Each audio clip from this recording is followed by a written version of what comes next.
some say that our emphasis on good governance actually hinders U.S. trade on the continent because other countries are not as constrained or don't actually take that into account.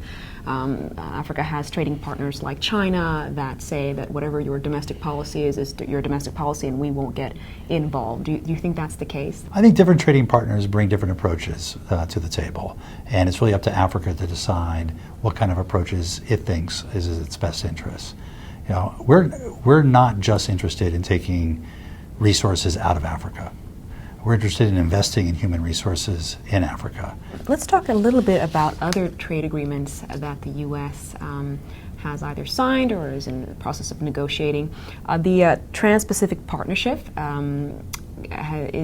gives advantage to or gives access to Vietnam, especially in terms of their textile trade. And some have said that they're concerned that because Vietnam is more advanced in their industry, it might hurt African textile exports to the U.S. Have you taken that into consideration? Well, we have. We've worked, as we've negotiated TPP, to focus on where there are sensitivities in terms of other countries exporting to us and to try to take those sensitivities into account. But we're also seeing the Africa of today is not the Africa of 2000. There's been much higher growth, there's been more development, there's been more infrastructure, and we're now seeing for the first time not just people bringing in fabric to Africa to be cut and sewn into garments to send to the U.S., but companies beginning to say they want to invest in Africa, to everything from buying cotton that's grown in Africa to producing the fabric to producing the clothes, to doing the design work.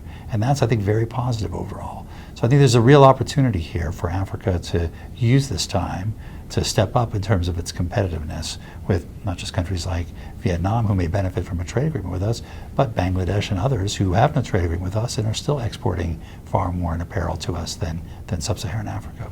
So the TPP, what are the chances of getting it passed in Congress? It was signed in February, but it's not been ratified. I think the chances are good.